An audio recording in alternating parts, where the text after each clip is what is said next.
Hello again, everyone. It's Cowboy Star coming back at you. That's right, we're talking about the Dallas Cowboys.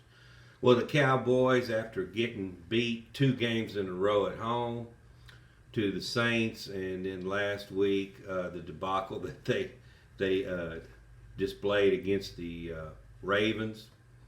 But it was the same theme in both games, pretty much. The Cowboys have not been able to um, stop the run, really up the middle, but especially around the end. I guess they forgot how to stop that. The Cowboys have really been struggling with the run this last 2 games. Uh, but let's hope and pray that the Cowboys can get back to their winning ways tonight. Remains to be seen which team is going to show up. Although the Cowboys did beat the Giants twice last year by big margins, 40-0 in the first game. Excuse me, and I believe it was 47-12 or something like that in the second game last year. But the Giants are a different team this year. They've gotten better in the offseason, and I don't think the Cowboys are going to run away with this game. I really think it's going to be a fairly close contest tonight in New York. Uh, but the Cowboys must take care of their business tonight. They have a 1-2 record as we speak, and we can't afford to go 1-3 against these Giants tonight and let the Giants take advantage of us being at their home stadium.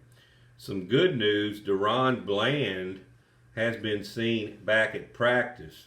He sustained that injury in the preseason, and it sounded like he was going to be out 4, 5, 6 games, but he's already back in practice. I don't think he's going to play tonight, but that's good news that Deron Bland is back at practice. Now, the line on the game is the Cowboys minus 5.5, which has changed a little bit from yesterday. It's gone up a little bit, so that's good news. Hopefully, the Cowboys can cover that number. Injuries for the Cowboys: one, Kalen Carson, who got torched last week, cornerback, rookie, I might add. He got torched on a long 75-yard touchdown. I believe it was about 75 yards by the Ravens last week. Just made a bad move on the receiver once he caught the ball. Instead of pushing him out of bounds, he was right by the sideline. He just kind of backed off, and when he did, that guy turned the jets on, and he couldn't catch him. Nobody could catch him. He was gone. So lesson learned, Kalen Carson. If you're that close to the sidelines and you have the angle on a receiver, just go ahead and just push him out of bounds. That was a bonehead play, and the Cowboys did a lot of those bonehead plays in that game. However, the Cowboys did make a good comeback back in the fourth quarter and almost caught the Ravens. It was 28-3, and the Cowboys scored and made it 28-25, and almost caught the Ravens. If we'd had one more possession, I think we would have beat them. One thing I did want to mention, though, in that game, McCarthy went for a 4th and 14, I believe it was, and it would have been a 58-yard field goal for our automatic kicker that we have, and they did not attempt that field goal because we were far behind at the time, and I guess he never thought about that. But if he would have kicked that field goal, Aubrey would have nailed it. We'd have probably tied the Ravens and could have possibly gone into overtime. Now, these injuries we have are Kalen Carson. He's got a shoulder. He started actually tackling after he got torched in that game, and he ended up injuring his shoulder. And Marquise Bell has an ankle injury, and both of those players are doubtful for the game tonight, which means that they will probably be bringing up Andrew Booth or Israel Mukuamu to take their places, and that doesn't sound like very good news to me at all. So there's several matchups to watch tonight, especially CeeDee Lamb versus the starting slot cornerback for the Giants, whoever it may be. Uh, Lamb has not been his normal self in the slot uh, so far this year. So I need better throws. I need better play calls. I just need better everything when it concerns CeeDee Lamb tonight. And maybe the Cowboys can get their passing game going. There was a lot of frustration in the game last week, and a lot of body language displayed by CeeDee Lamb during the game and on the sidelines. He had words with Dak Prescott on the sidelines, and Micah was getting into it with D-Law on the sidelines. It was just a comedy of errors. That game was just a comedy of errors on the sideline as well as on the field. So let's hope we can brush that one under the rug and make a good showing tonight. Now, matchups to watch tonight, like I said, CeeDee Lamb versus starting slot cornerback.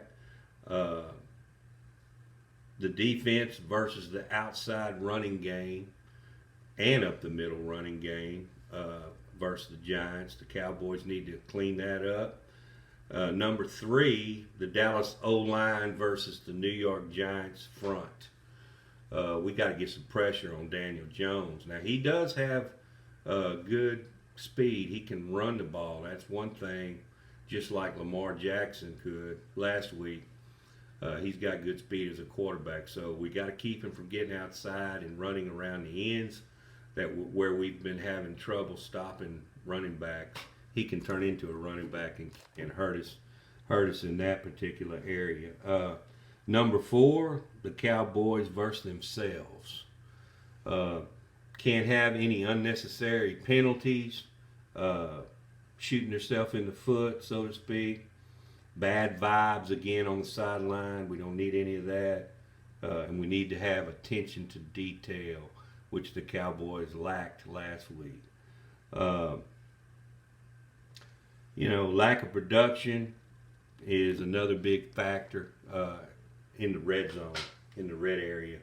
The Cowboys have not been good in the red zone. So let's hope and pray that we can get these things that I'm pointing out rectified for this game. Cowboys got to win tonight. I know it's early, but this is pretty much, to me, it's a must-win game tonight. If they don't win, this season could turn ugly fast, and we don't want that to happen. I know Jerry Jones doesn't want it either, because they're going to put him on the spot once a game. Not again, a game. And, yeah, the Cowboys always put the fans are really brutal to poor old Jerry Jones. Jerry Jones had a lot of media attention this past week on the subject came up that the running back for the Ravens could have been a Cowboy, Derrick Henry. He was a free agent in the offseason, and the Cowboys didn't even call him, didn't even attempt to sign him. And he said he wanted to play for the Cowboys. It was his first team he really wanted to play for, because he has a house in Dallas, and he likes Dallas, and he's always there. So he really wanted to play for the Cowboys, but the Cowboys and Jerry Jones didn't even have enough courtesy to give the man a call and see what they could, drum up. And Jerry Jones said that they just flat out couldn't afford him, because they were paying Dak Prescott and CeeDee Lamb, which they did get them paid right before the first game. And also they're going to have to pay Michael Parsons coming up next season. So in other words, Jerry Jones was saying, we got to save all of our money for all the players we already have. Which, if you're trying to win a Super Bowl and you hadn't won a Super Bowl in 30 years almost, that's bull. I mean, there's ways of manipulating the cap where you can have enough cap space to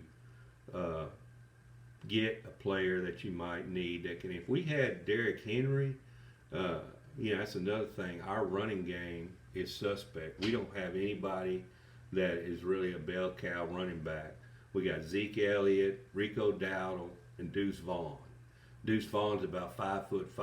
I mean, he's got good speed on the outside. They need to find ways of getting him outside and screen passes and stuff such as that. if he ever gets an open field, he's hard to bring down. He's got some good speed, but that's the problem. He's so little, he can't get in the open field very easily. So there's lots of problems going on with the Cowboys right now that we've got to make sure. I hope and pray that Mike McCarthy actually coached them up this week, because he did not do his job last week. If he keeps on this trend, who knows? He might get replaced mid-season. You never know. But that's pretty much all I got. I want to make a prediction. I think the Cowboys are going to win this game somewhere in the neighborhood of 28-20. I don't think it's going to be a blowout game. I could be wrong, unless turnovers for either team hit. I think it's going to be a pretty close game. And like I said, remember, the Giants are not as bad as they were last year. They've made some acquisitions. Malik Neighbors, they drafted Malik Neighbors. He's a damn good wide receiver. They didn't have a good wide receiver at all last year. So it ought to be interesting, folks.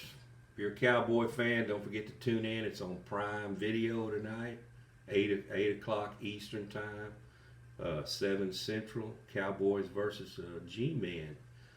Y'all don't forget to tune in. And with that being said, don't forget to subscribe to the channel. We'll catch you next time. I'm out.